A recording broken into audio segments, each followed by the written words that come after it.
Dana, your reaction?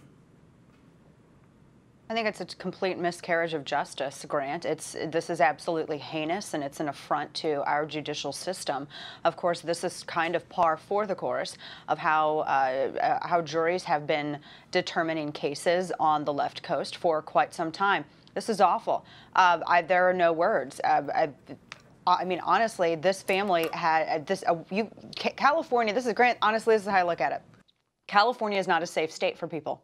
California is not a safe state for Americans. California just declared that you can barely protect yourself, and they're barely going to allow you your right to self-defense, but the state's not going to protect you either. That's what this decision, that's what this jury declared, that's what California has declared to the rest of the country.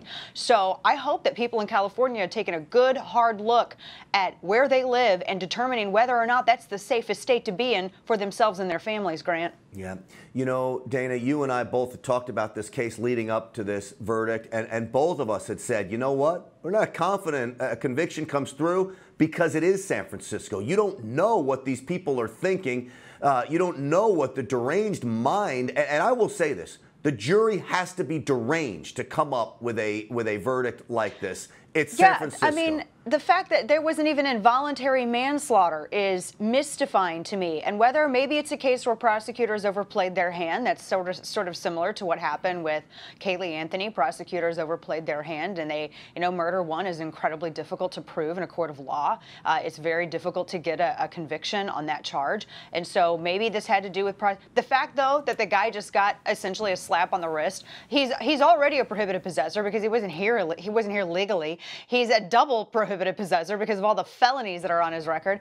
And then California's just aiding and abetting him. California is culpable in this. And might I add and remind everyone that Kate Steinle isn't the only individual that California has helped to kill just recently. Let's not forget Jamil Shaw Jr., Mr. All-American, a young high school student, football star, on his way home from practice when he was gunned down by illegal aliens in the street, and his dad, Jamil Shaw, who I've interviewed many times, Grant, ran out onto the sidewalk to find his son dying in the street. That young man was California helped kill that young man as well, because the illegal aliens that murdered that young man, they had not been deported. This is another sanctuary city action here. This is just, it's awful, and I worry about what this means for justice, Grant. And I also want to point out the fact that how many times have you and I sat here on your program? How many times?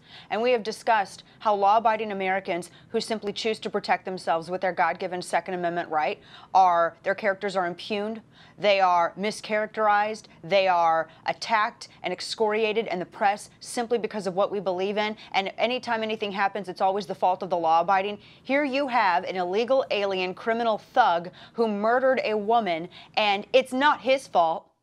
He was just shooting at a seal. And I agree with you, Grant. I fired that gun many times. That ain't how it works. And 3 times? Come on, no. This is a miscarriage of justice. It's a sad day.